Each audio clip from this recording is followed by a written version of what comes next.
Check, check, check.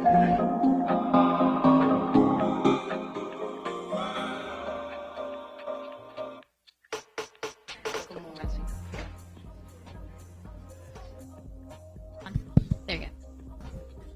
Hi, everyone. My name is Teresa Chinte, and I work at Benetech.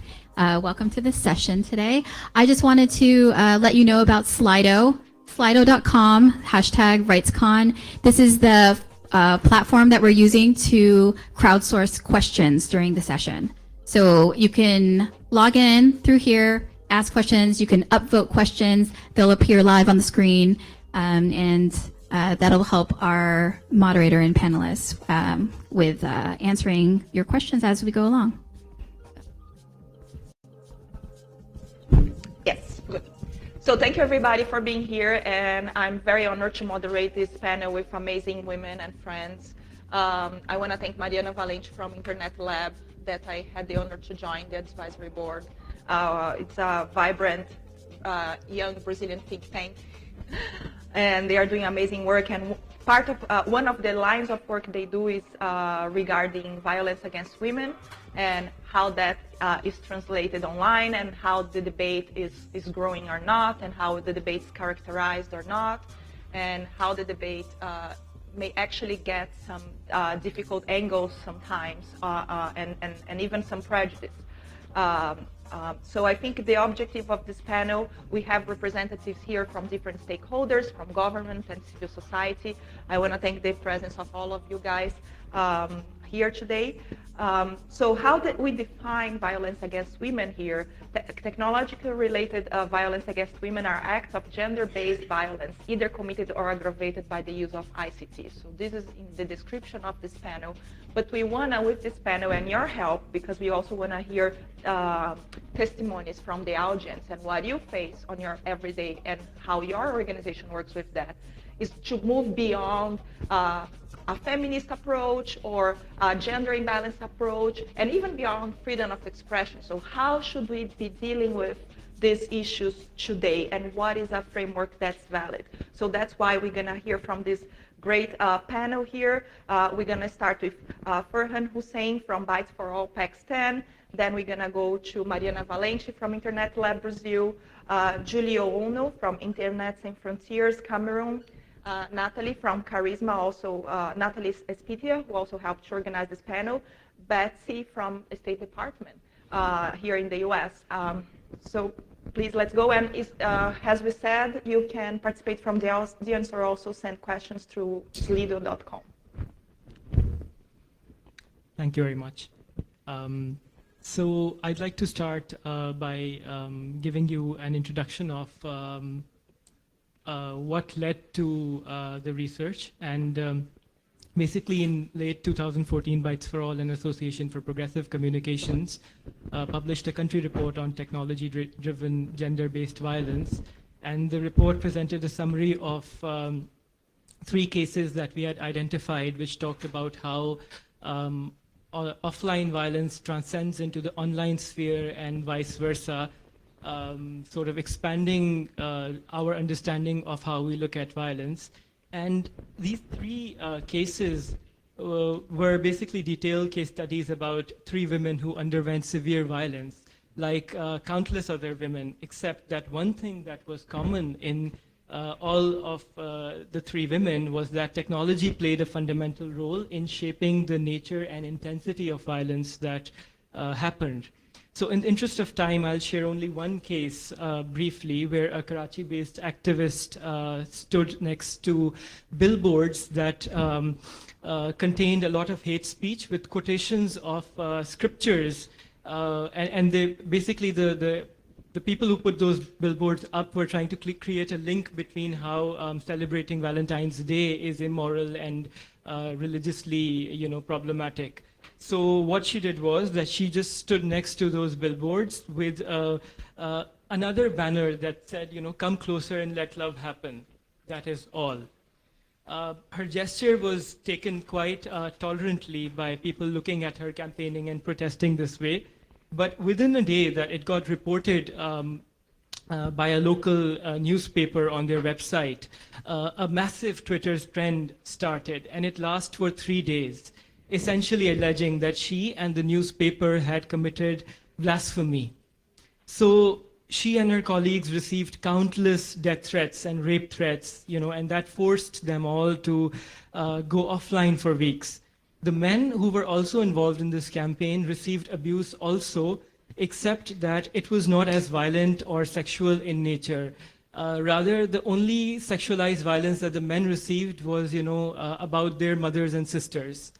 So that was sort of the contrast there. So while the newspaper took down the reporting of her protest, quite soon, and they published an apology, the woman was watched for 2 years. And after 2 years, she was shot to death. Her mother was with her, and she also got injured. The other person who was with her at that time was her driver, who survived that day, but a couple of months later, they also shot him because he was an eyewitness. So, this is just one story, but it shows how the harms that come from online incitement of violence and the forwarding of violence, especially when gender is at play, seems to exceed those that come from traditional forms or traditional understanding of what violence against women is. So, moving on, there's a very long discussion and a set of observations that can be made about this, but I want to focus on one aspect that is often left out of conversations such as these, and it is the blaming and the resultant regulation of technology instead of behaviors in online spaces. And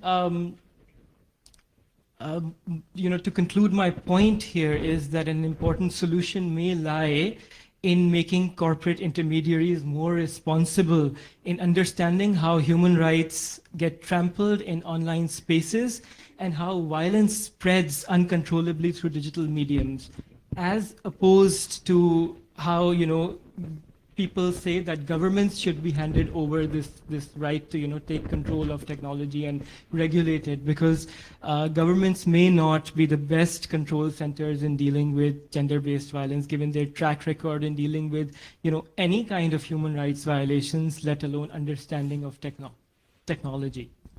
Thank you. Thank you so much for your presentation, and I have tweeted the report. They have written on a series of cases involving violence against women. Some of the descriptions are incredibly shocking, but I think we have the responsibility to learn more about those cases and then see and understand how they get also translated to other countries. Thank you for that, and moving on, Mariana, I pass the word to you. Mariana is going to present a little bit on the research that she has led in Brazil with Internet Lab and some of those conclusions, checking the case law in Brazil regarding ICT-related violence against women. And go ahead, please. Okay. So thank you very much, Carol. Thank you for Hannah. I'm very happy that you made this presentation because I'm going to speak more panoramically. We are finishing analyzing the results of a research that we've been developing in the past 15 months, funded by the Ford Foundation. We're about to publish the results. So I'm going to give more like panoramic views about cases of non-consensual intimate images and violence against women in that sense. So I'm really glad that you gave like a specific case because I'm going to speak more about like numbers. So we developed this research about what's commonly referred to as revenge porn. Many people are starting to try to find other names to better name this sort of violence, like non-consensual intimate images. And basically what we did in this research was mapping all the judicial decisions in the Court of Appeals of the state of São Paulo in Brazil relating to breaching intimacy and privacy of women online. And just to, maybe it's important to point out it's the biggest Court of Appeals of Brazil with this problem. Not only how they develop, but the answer that law gives to it. I think the main problem about this method is that you end up not getting the cases that do not go to the judiciary, and especially to the Court of Appeals, but we try to bridge that problem by making several interviews, especially with law enforcement agencies. So just a few results about that research. I think the numbers that we got, 95 decisions, and also the sort of lawsuits that we ended up finding in the Court of Appeals of São Paulo, show us that the problem is more widespread than we had imagined at first.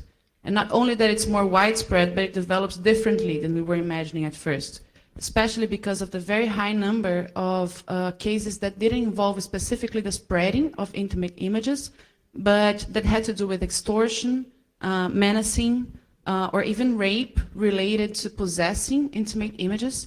And that sort of shows that this is a problem that doesn't happen only online.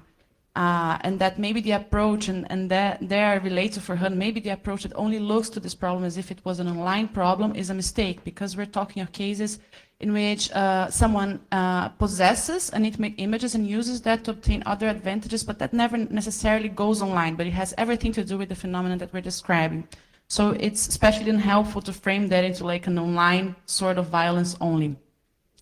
The second observation I have from those results is that it seems to us, out of reading all these 95 decisions, that the victim strategies is also not we had envisioned it at first. So we were really thinking that the strategies would be about criminalizing, and that's not the case. I mean, out of 95 cases, we got 36 that were criminal cases, but 59 were civil. And out of these 59, 43 were directed to OSPs. They were lawsuits requiring the removal of contents. And out of those results, and also out of the interviews we made, especially with lawyers that have been defending these sort of victims, we came to the conclusion that it seems that what victims are most interested in is just having the content removed, not necessarily going to the second step of punishing, especially because that involves a lot of more victimization. We can speak about that later.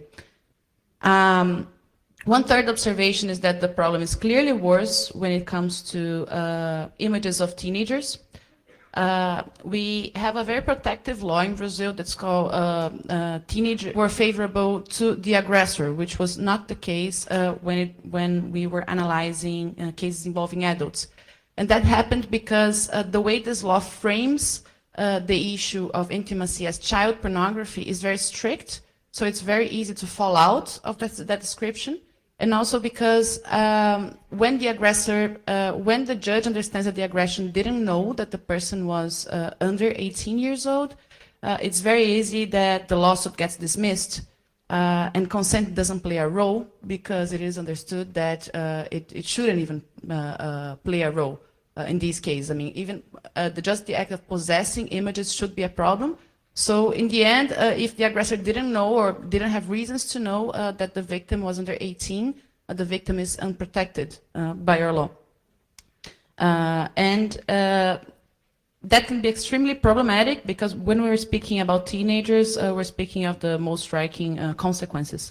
We have been following several cases of school dropouts, people having to move from their neighborhoods, move from their families, because of having those sort of images being exposed.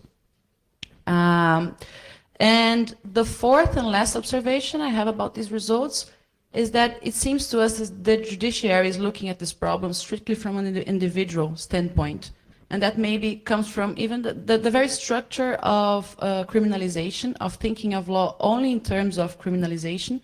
Because when you think of violence strictly as crime, you have to frame the problem within the framework of having an aggressor and having a victim. And you can't really see that this is a social problem. So all lawsuits regarding adult women, they will be lawsuits of crimes against reputation. So that's thought in a strictly individual way. And even though out of the 95 cases, 93 were related to women, not in one decision did a judge say the word gender, or say that it was a gender problem, or there were gender norms involved. So the problems were always described as a problem with reputation. I mean, gender norms, yes, honor. And gender norms were not brought to the discussion at all. And just a last remark about this, we have a very, I think we have a very interesting law in Brazil to protect women against domestic violence. And it's very interesting in the sense that it deals with public policy and establishing a network of protection, not only thinking of violence in terms of criminalization, but it hasn't been mobilized in the Brazilian judiciary. So that's something maybe for us to discuss, you know, why are we thinking of this problem only in terms of individualizing and of trying to individualize conduct? And the criminalization strategy is maybe the reason for that. So that's it for now. Thank you, Mariana. I think those are very insightful conversations and thoughts on the role of the government in advancing these rights and even public policies in a broader scale. So talking about government, I want to bring to Julie Ono from Internet Sans Frontiers, and it was very interesting when we were discussing the panel that he said, as usual in the African continent, we see this gap on the discussion and framework between the government action and the citizens' initiative. So let's listen from Julie. Yes, thank you very much, Carolina. I will echo what was said by our friend from Pakistan and by Mariana a bit earlier. In the case.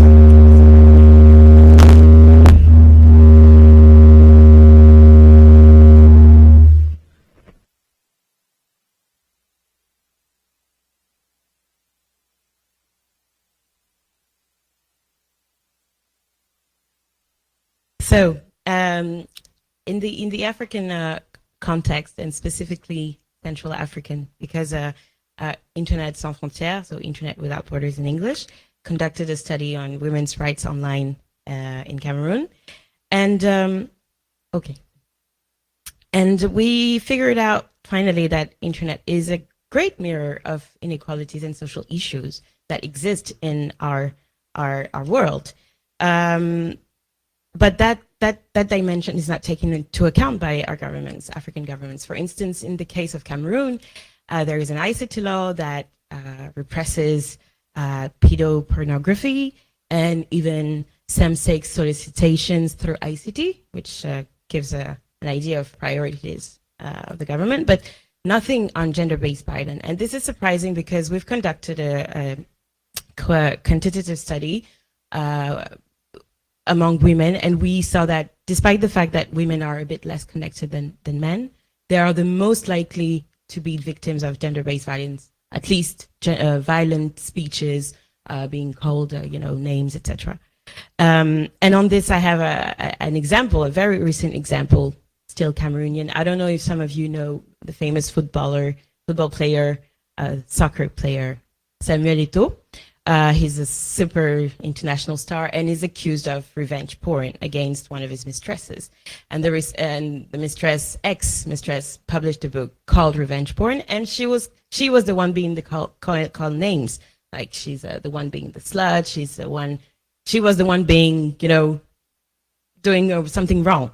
So it's quite interesting. And what's interesting is that many of these messages, of violent messages, came from women, and that I found very preoccupying. And to echo to a question that was asked, whether it's a man issue, not that much. I think it's really a social issue and a question of education. Many women have interiorized the idea that, they're not entitled to certain things, and that, the patriarchy is the norm. And I think that's something that's probably should be stressed on when dealing with gender-based violence and how to fight against it. Yes, on this specific issue, we've seen that despite the fact that most governments do not take actions, there are civil society that are resilient and quite creative, as it is quite often the case in Africa. And I want to give an example of a platform called Pigasimu, which is in Lingala means denounce, if I remember well. Lingala being a language spoken in DRC. It's a platform. What's interesting is that it's a platform that uses a technology called Freedom Phone, which allows you to create campaigns via SMS and to target the population that you like to target. And they put that in place, and they send SMSs to women on what's gender-based violence and why it's not. I mean, why it's wrong, why they are not the ones being wrong, but the one who perpetrates them. And what's also interesting is that they have a hotline behind this also to receive calls and, women who want to denounce what they've been victim of. And I think that's interesting because first it's an Afrofeminist initiative, and I'm insisting on the word because I think feminism has to take into account specificities, cultural specificities. And in the case of Africa, the education is really, really important. The education on the fact that the simple fact that women are entitled to rights, that's something that many still don't take for granted. So it's an Afrofeminist initiative by a collective called Mwasi, and I think it's probably something that could be adapted elsewhere. And I wanted to highlight it here because, again, it proves that civil society can be at the forefront of understanding current issues and probably suggest perspective on this type of issues. And yes, I hope we'll have the time to showcase other interesting examples. Broadening up a little bit the framework and the narrative, right? I want to also bring to the table the issue of economic growth and development. There are so many statistics already out there that proves that even rudimentary skills of ICT for women contribute to local development. The statistics are just going up and up and up and up in terms of the important role of women in rural communities and other communities that possesses the cell phone or that possesses a rudimentary computer, and how that's important. And I think you guys are all bringing the importance of this sustainable environment and of supportive environment for that. So with that in mind, I wanna bring Natalie Espia from Fundación Carisma from Colombia. She will present on exactly a supporting system project that is the Alerta Machitrol project and its background and how the results have been so far. So Natalie, please. Everyone, hi. Well, I'm here to present Alerta Machitrol. It's a campaign, it's not a research. You're all talking about research. Yeah. But Alerta Machitrol was born for a research that we did together with Web Foundation. So we started to do a joint project with them, and realizing there was a wide and complex matter talking about online violence. We want to focus there on online violence against journalists. And we started to work on that, but when we was time to talk about take action, we decided to do a campaign that was focused on public in general. So Alerta Machitrol is called like that because we wanted to play it with two words that are really familiar in Latin America and here. But you all know what is a troll, right? And in Latin America, we use macho to name, and here you're probably familiar with that, to name a guy that thinks that he's the strongest one and the one who can do everything. So we want to put That's those... a nice way to put it. Yes, that's a nice way to put it, yes. So we want to play with that because all Alerta Machitrol is a campaign that's based on humor. We want to play with that. And it's a counter-speech campaign. That's really important to say. So we put those two words together and we named it Alerta Machitrol. So Alerta Machitrol is a campaign that wants to visualize online violence against women. Okay.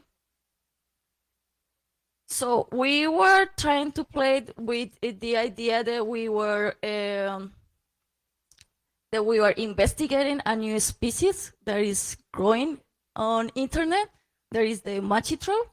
So that's why you see a scientist doing that. Sorry, it's not working. Okay. So we're saying that finding a matchy troll is really easy. You just have to go online, and then you can find a wide types of matchy troll. But we want to focus on two. You can next one, please.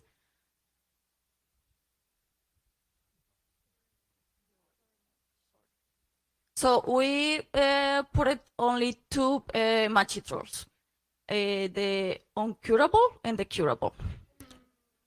So the curable one is the one that you can talk and you can have a conversation and say, maybe what you're saying is kind of sexist or is misogyny. So we can have a conversation about that.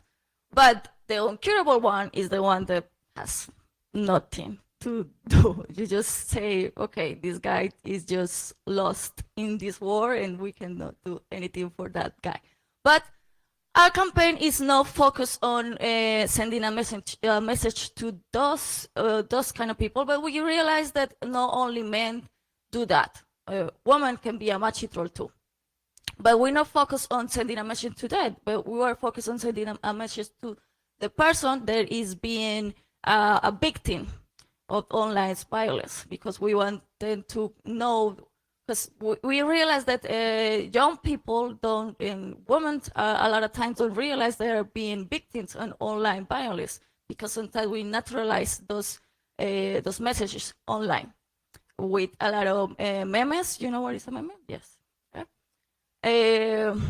So it's important to say that we're not focused on that. We're focused on sending a counter message. So that's why we are a campaign of counter speech, because what we want to do is use humor to spread the war and to produce a lot of content that is saying, okay, this is wrong. This message going through the internet is not okay. It's sexist. Is going against women. Is going against our rights. So let's put something really creative, something that we can play with, something that we can have fun with, and use it to talk about this problem that's taking the online war. So how Alerta Matchy Troll works is, this is the slide. We had two seals, the incurable one and the curable one. So what you do is to do a screenshot, a print of the messages. You can use a message on Facebook, Twitter, whatever social network that you're using, Instagram, or you can maybe do a print of a comment on a media news. We don't accept an email or WhatsApp messages, because that's private. We only use the one that are on public. And you took the print and you put the seal that you choose. You can choose between the uncurable and the curable one, and you have to explain to us why you think that message is sexist or is doing online violence against women. And then you upload it to the internet, and you can use it to put it on Twitter or on Facebook. So you can say, okay, I had fun matchy troll online. So this is the matchy troll. Well, it's really. Can you change that one, please? So we had some examples here. This one is a news, and they're doing. You see the seal there, and they say my stores had a great success because I don't hire fat women or ugly people. No, And just because I had beautiful people coming, so they put the seal there, and we had another one. And this is really recent. This is all the day we commemorate Women's Day. And they say it turns out that now they don't want flowers, they want rights. Who gets them? So they put the seal there. And the people will put the link or where we can find that, so like the source, and then they explain why it is a matchy troll. So you can find this tool, because this is more a tool, but you can find resources at our website. You can find resources to go to how to handle that, no? Because we are doing this on a contrary speech, but we want to put resource for women or for LGBTIQ people to use it too, because we realize this is a problem against women, but against to LGBT people. So you can find it in actua.charisma.org.co I'm gonna / click here. alerta machitrol. So, or you can just Google alerta machitrol or put the hashtag on Twitter or Facebook. I think that's it, and we can have a discussion. I think it's a wonderful way to do even a shaming campaign. Totally. To deal and raise awareness and engage with people you can engage. But moving forward to my dear Betsy, she has been working with human rights forever, and now she's at the State Department working in the Office of Global Women Issue. So she's gonna tell us a little bit what are the battles she's facing nowadays there. Go ahead, please. Hi, folks. My name is Betsy Brayman, and like Carolina said, I work with the Office of Global Women's Issues at the State Department, and have been working on internet freedom with the Bureau of Democracy, Human Rights, and Labor for many years as well. So have been enmeshed with the issues of gender and freedom of expression and digital security and all of these different issues facing international human rights activists around the world for many years. Just to give you a quick overview, the office that I work for now is really focused on making sure that the perspectives and the understanding of the experiences of women, girls, and LGBT people are very well integrated into U.S. foreign policy. And these are issues that are cross-cutting and also very highly prioritized by President Obama and the current administration when it comes to really making sure that we understand how a gender-based violence lens really fits across a lot of the different issues that we're facing within foreign policy today. And so our office is really focused on helping the rest of the State Department understand and integrate that, and also doing our own diplomatic policy outreach and funding programs and things like this to support those efforts. So today it's really wonderful to be here with this group of activists who are really fighting the good fight locally, providing such amazing examples of how people are creatively engaging, capturing, reporting, and raising awareness about these issues. And you know, as we can see, it's more than just about, you know, technology is more than just access. Access is a really complicated thing when it comes to the rights of women and LGBTI people in particular. And when we talk about freedom of expression online, we have to examine whose freedom of expression. Because the current paradigm that we've been dealing with when it comes to freedom of expression online is a privileged paradigm. It has not been including the voices and the experiences of women, girls, LGBTI people, and other groups that are outside of dominant power structures. So we have the opportunity to help evolve that paradigm. And these are people, and you all in this room are a big part of that solution. It makes things more complicated. It makes things harder. But in the end, it's going to be a more inclusive way of understanding and using the internet so that we are able to scale equality instead of inequality, the way that we're kind of facing right now. So there are just a couple things I want to mention here in terms of the ways that our office is thinking about how to conceptualize tech, the internet, and gender. So first of all, a rights-based framing is really important. Gender-based violence online isn't just about freedom of expression. It's about assembly. It's about association. It's about civil rights and political rights and cultural rights. It's about access to justice. So we have to really think about how also that gender-based violence isn't just about women, of course. Gender is all inclusive. Men have a gender too, you know, and patriarchy hurts everybody. In the short term, it favors men in a lot of ways, but in the long term, it really holds us all back. So, so a broader rights-based framing is really key to thinking about how do we engage on gender, tech, and online harassment. As we've talked about today, it's really important for us to understand how the online and the offline transcend and inform each other. Um, so, so that's really key. Another thing that's related to that is the cross-pollination between social movements. The freedom of expression, internet freedom world can sometimes get a bit insular, right? And in order for us to really expand and help other folks working on really important issues around the world to understand, how to be secure online and how these issues about privacy and security are really relevant to their work, we have to move out of these silos, right?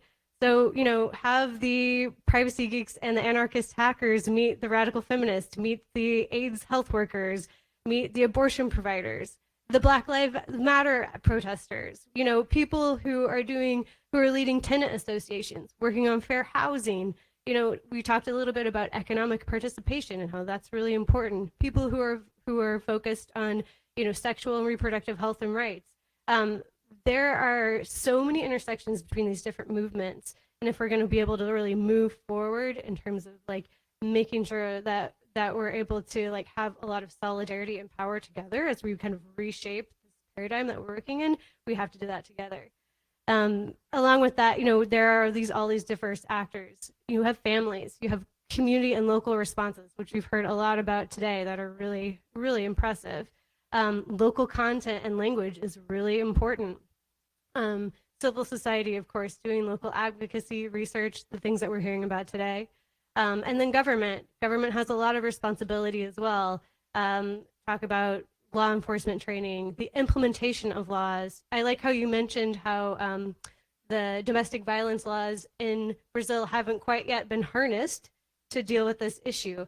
That's something that we're facing today. There are some really amazing, very strong domestic violence movements in the United States that have been doing some really important work around online safety.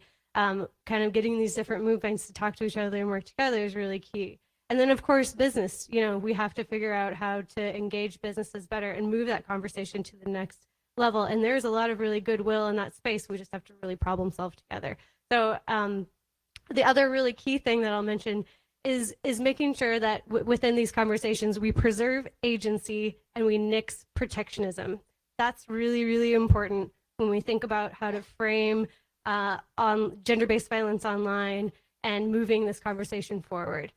Because the protectionist argument is often exploited by the repressive governments who want to use the excuses of child porn, moralistic arguments to broadly interpret that for their own political purposes. So those are some general kind of guidelines within our framing that we're using as we think about how to move this conversation forward. A great contribution on creative ways to actually break silos that exist and then expand this framework has, I think it's the core goal of this panel here with the contribution of each of you. And I think, so now we have around 25 minutes until the end of the panel, and the idea now is to have a ping pong between the audience and the panel. So I have a couple of questions that we discussed, and then I want to be sure that you guys bring some questions too and experiences, and then we go online. So let's see if we can do this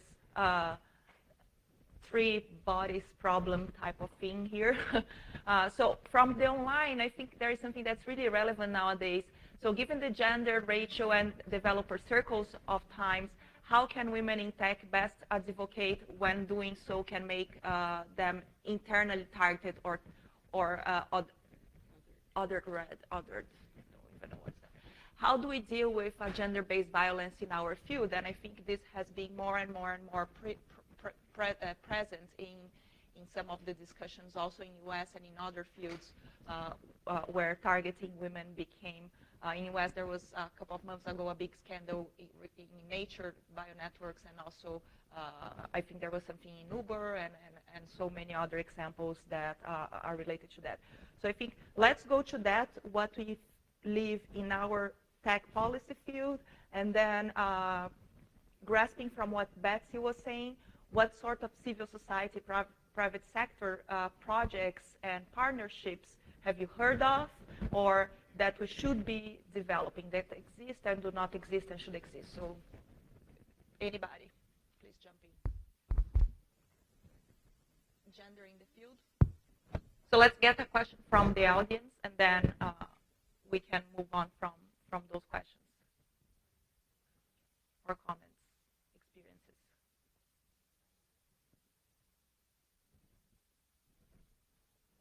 Here, can I give that to her?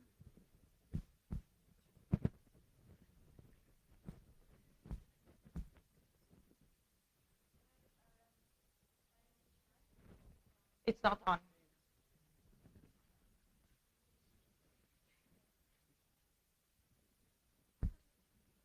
Hi, my name is Chennai Chen. I'm from Research ICT Africa, based in Cape Town. And I've come from Gender and Internet Governance Exchange from Africa, hosted by APC. And my question is around, I posted it, but I just want for the panelists to respond to this. How do we engage users who are offline but are victims of gender-based violence? For example, you have women having their bad pictures being used as memes, but they're not online. And yet it's circulated, and yet their friends tell them, oh no, go on Facebook, your photo is there. But they don't have an account, and they choose not to have an account. So what are from your different country perspectives, how do you outreach to those women and men? Thank you. Thank you so much. Any other questions? Okay, so Mariana? I'd like to comment a bit on that, and also try to frame what you've been speaking of, and put something. I was talking about Furhan about something about this just before starting. I think it's interesting to put into that framework. I think it's really interesting that we have a project of counter speech here, because that's definitely one of the strategies to deal with online violence. And at the same time, I think it becomes pretty clear that it's a limited strategy. I mean, there are cases of a lot of success. I think you're presenting one that's very interesting, using humor. We have a few cases of success in Brazil too, like big campaigns that have really been able to turn the story in favor of the person who had been the victim. And I think there are limits, either if we're speaking of situations that are going on offline, as we're putting, or because the very structure of the society doesn't allow for the discourse to be overturned. So maybe I'd leave to that, and also give the floor to Furhan, who was saying some really interesting things about this before we started. Yes, thanks. So we were having this discussion about how, what are the different solutions that could be out there to counter online hate speech. And one which was being discussed was countering online hate speech with more speech. In our context, yes, exactly what you were discussing. In our context, however, we have seen that at times it may not always work the way it is intended. For instance, in online spaces, you see that saner voices, people who support human rights activists or civil society representatives, always tend to be outnumbered when it comes to, addressing these issues, trying to, speak out with people who are being abusive.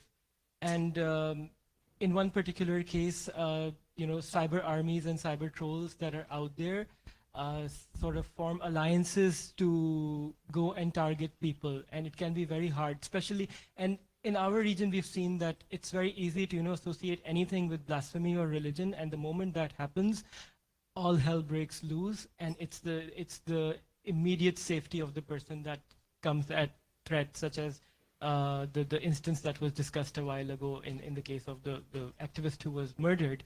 So for her, going low profile immediately while waiting for justice was the only option, which is terrible that, you know, she had to absolutely sever her online presence. But even that did not really work to her benefit.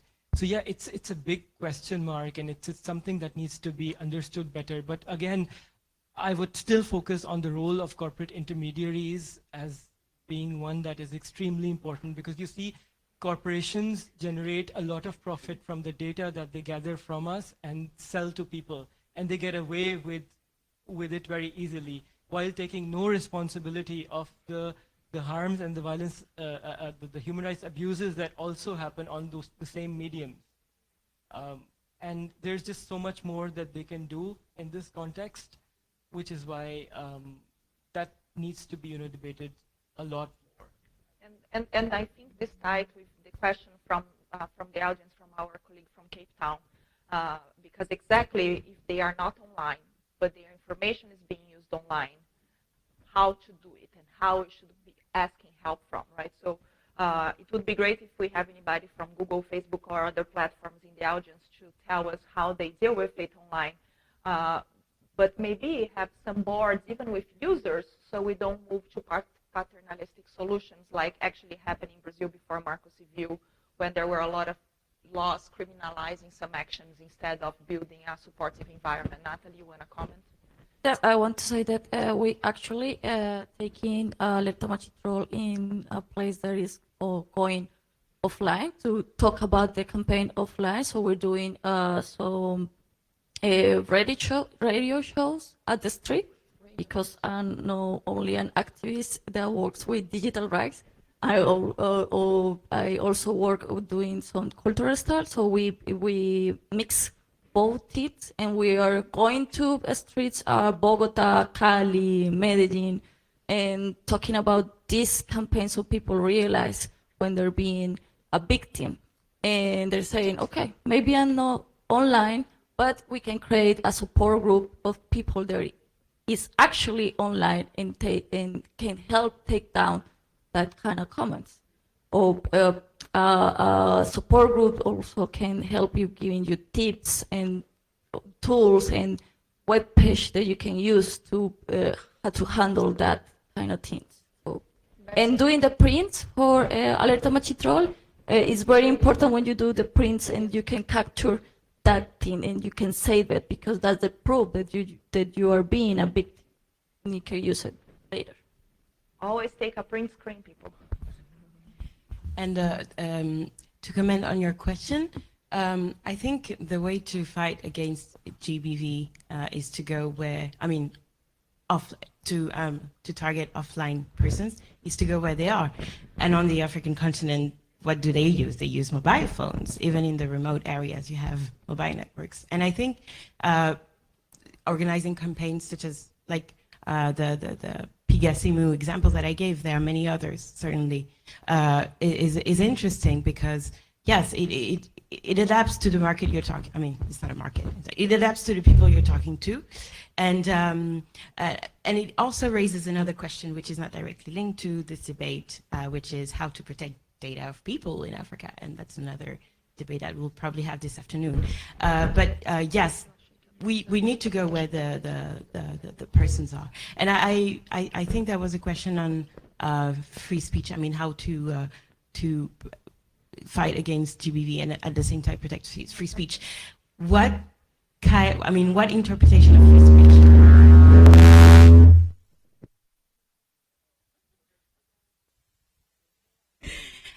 It depends what interpretation of free speech you have.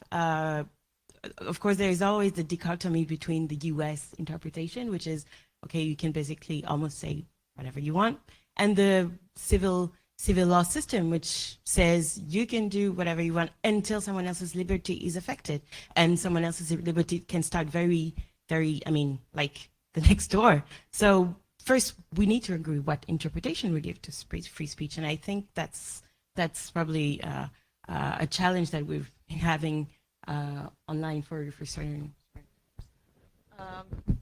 Betsy, and then back to the audience.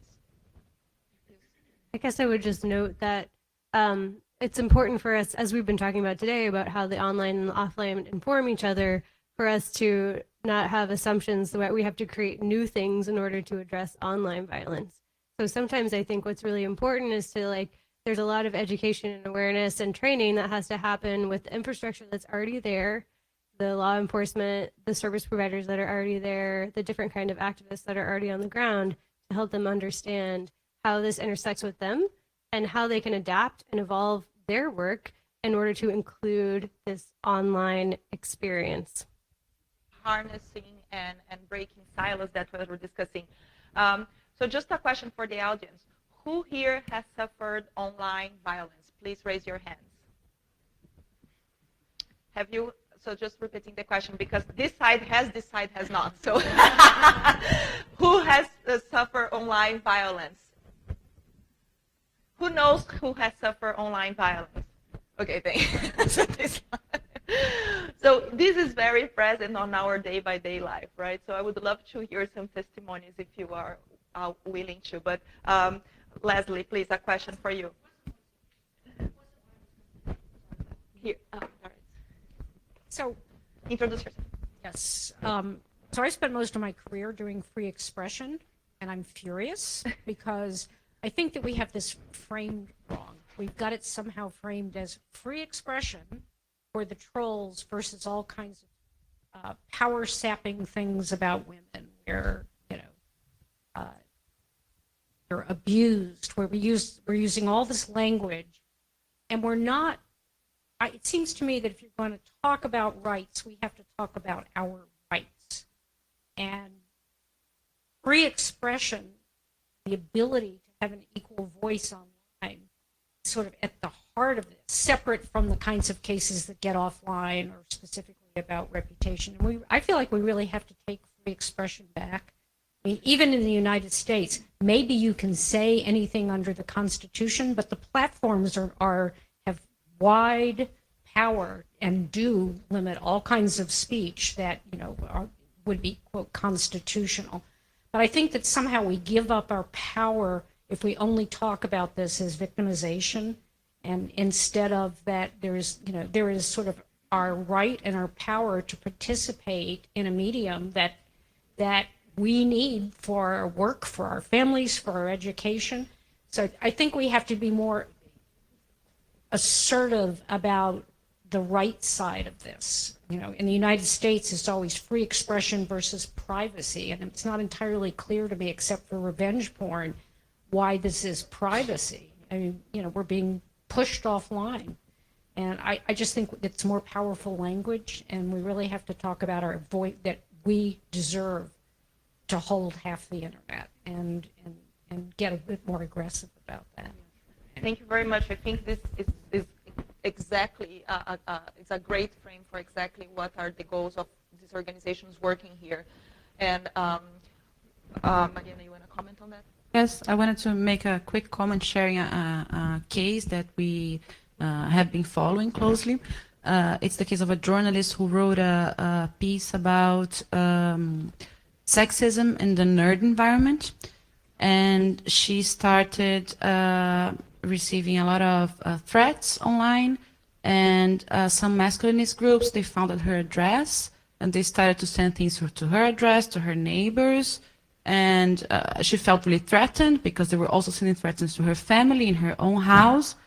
And she did a great job at exposing the situation, because she was an outspoken journalist and she wrote a few texts about it, a few articles. She took, but at the same time, when she speaks about it, she says, every time I think of writing about sexism again, I think twice. Because Self-censorship. yes. Yeah. So maybe that's a good framing for the issue of free speech. And just catching up really quick on what Betsy was saying before about networks of activists and things that are going on offline, and education initiatives. One thing that we also noticed from our research, we developed a case study in the periphery of São Paulo with teenagers that were being exposed in slut shaming lists and girls were also going offline because of what was happening to them, we started to investigate the network of support that they had. And we're speaking of a very poor neighborhood in the periphery of São Paulo, in which the presence of the state is mainly schools and a few health community agents. And Heavily armed police, and that are mingled with drug trafficking and all sorts of problems that you can imagine. And the teachers in the schools weren't being very supportive of the situations. When we would speak to them, they would be just like blaming the victim and all that.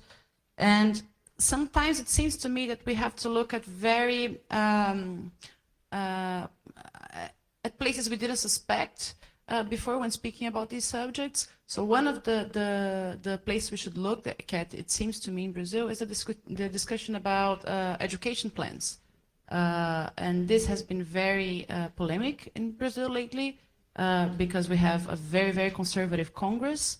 And we always used to have inside our educational plans these gender and human rights issues, which have been taken out by the last legislature. So maybe that's a place where this should be discussed, you know, like what should be discussed in schools with these teenagers, with these children, because I think there are several setbacks there, and if that's the presence of state in many places, maybe that's where we should also try to go in through.